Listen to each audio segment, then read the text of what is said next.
Thanks.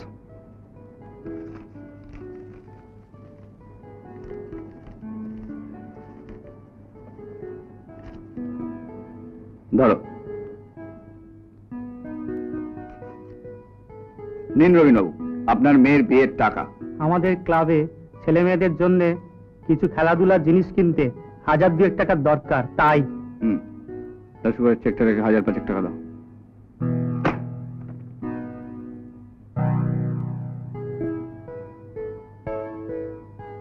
হাজার 5 আছে, চলবে তো? শুনুন মির্জা, আমি আমাদের ক্লাবটাকে আরো বড় করতে চাই। স্যার, আমার সেটা তো সামনে কলেজের পরীক্ষা, আর কিছু বইপত্র। দাশুভাই, 1000 আছে। আশা করি এতে আপনার ছেলের বইপত্র, মেয়ের ফি সবকিছু হয়ে যাবে। হ্যাঁ স্যার, ধন্যবাদ স্যার। দাশুভাই, 200 টাকা।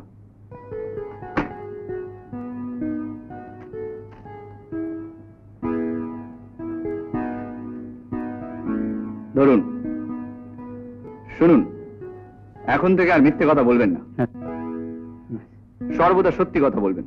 সত্যি কথাই বলবো, বুঝেছেন? নমস্কার।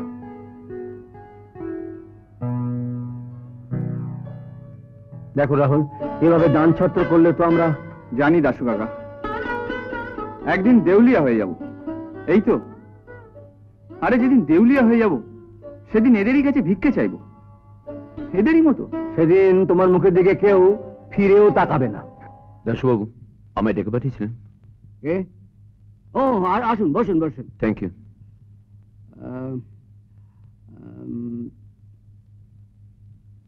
আপনি সবাই জানেন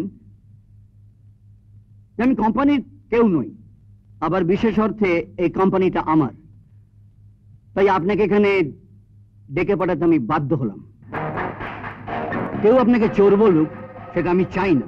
ম্যানেজিং ডিরেক্টর হিসেবে ছোট সাহেব দায়িত্ব নেবার পর আপনার যে সমস্ত ভুলভ্রান্তি হাতে নাতে ধরে ফেলেছেন, তাতে তো আপনাকে কোম্পানি ছাড়তে হবে বলে মনে হয়।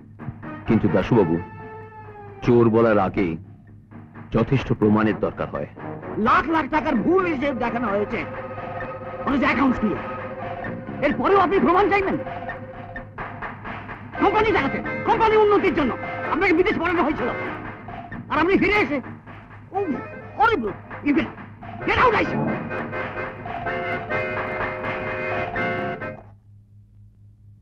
হ্যালো হ্যালো, আমি রিমা বলছি। রিমা? Who is Rima? কালকের ব্যাপারে টেলিফোনে আপনার কাছে ক্ষমা চাইছি। ক্ষমা তো আমার চাওয়া উচিত ছিল। কেমন আছেন? লাগেনি তো? লেগেছে, হাতে নয়, পায়ে নয়, মনে। বুঝেছি। আঘাত করে কারোর সঙ্গে কথা বললে মনে লাগাটাই স্বাভাবিক। ক্ষমা করলে নিশ্চয়ই মনের দিক থেকে কষ্ট পাবেন না? বাঁচালেন। একদিন দোষ করবেন আর একদিন ক্ষমা চাইবেন, মানে ধার বাকি। বাকি ছিল বলেই তো আজ আবার টেলিফোন করবার সুযোগ পেলাম, আলাপ করার সুযোগ পেলাম। অফিস আওয়ার্সে এই ধরনের আলাপ করাটা কি ঠিক? ক্রস কানেকশন না হয়ে থাকলে সব ঠিক আছে। আপনি আর আমি ছাড়া এই কথাগুলো তো আর কেউ শুনতে পাবে না। হ্যালো হ্যালো, কি দুষ্টু মেরে বাবা।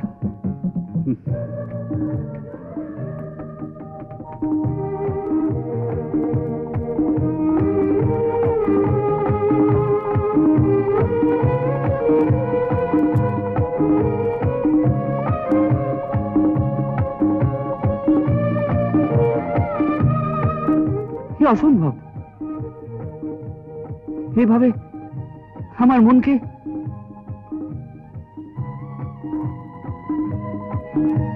আমি কাউকে ডিস্টার্ব করতে দিতেই পারি না।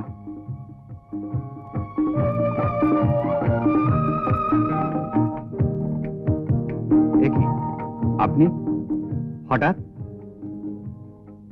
অসময়, দেখি কি হয়েছে আপনার? কাঁদছেন কেন? আমি আমি যে কি ভীষণ বিপদে পড়ে আপনার কাছে ছুটে এসেছি, আপনি কল্পনাও করতে পারবেন না। প্লিজ আপনি আমাকে বাঁচান, প্লিজ।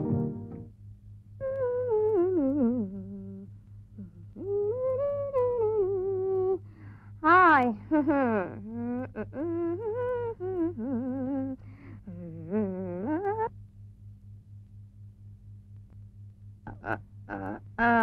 কি রে, তুই এখনো রেডি হসনি? রাহুল রায় তো আমার সঙ্গেই এসেছেন।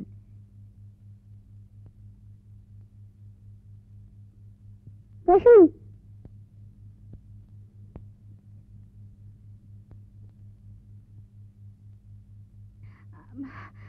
আপনি একটু বসুন, আমার বিপদটা না আরো বেড়ে গেছে। কিরে, ডাক্তারবাবু এসেছিল? যা ভেতরে যা।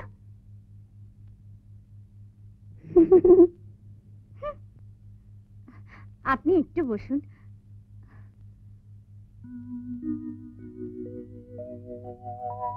কি কিসমিস দিয়ে কি হবে? তুই থাম তো, এই মেকআপের ব্যাপারে তুমি আমায় জ্ঞান দিও না। হ্যাঁ আচ্ছা বল না, কিসমিস দিয়ে কি কাজে লাগবে বল না। আচিল, আচিল বুঝেছ? আচিল। আচ্ছা দাঁড়া, এক কাজ কর, এই নে এই ডিমটা মেখে টুকটুকে গালটাকে বুড়ি কর। এই ডিম টিম আমি মাখতে পারবো না। হ্যাঁ বাবা, বড্ড আস্তে গন্ধ। আস্তে, রাহুল রায় বাইরের ঘরে।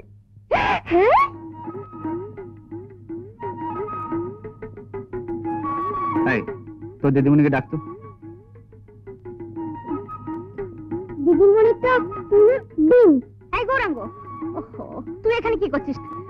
আচ্ছা বলুন তো, দেশি হাঁসের ডিম ভালো না পোলট্রির ডিম ভালো? বললেন যে আপনার খুব বিপদ। না না না, আপনার এই বিপদের দিনে আমি ডিমের অনুসরণ কিছুই খেতে পারবো না। খাওয়া ছাড়া ডিম অন্য কাজে লাগে না? হ্যাঁ এই তুই দাঁড়িয়ে আছিস কেন? যা।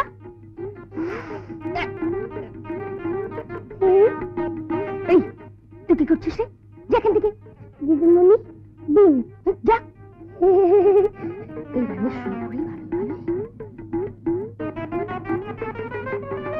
আসুন আসুন, ভেতরে আসুন, আলাপ করিয়ে দিই। ইনি হচ্ছেন আমার মা। কি আশ্চর্য, দাঁড়িয়ে রইলেন কেন? প্রণাম করুন। মা, মাথাটা তোলো তো।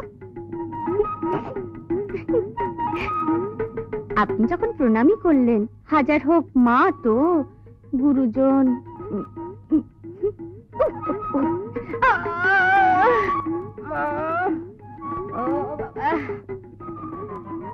আপনার চিন্তা নেই, মাসিমার চিকিৎসার দায়িত্ব আমার। মাসিমার বোধহয় খুব কষ্ট হচ্ছে। মা ক্যান্সার হয়নি তো? সে ক্যান্সারই হোক আর যাই হোক, যত বড়ই অসুখ হোক না কেন, আপনি কিচ্ছু চিন্তা করবেন না।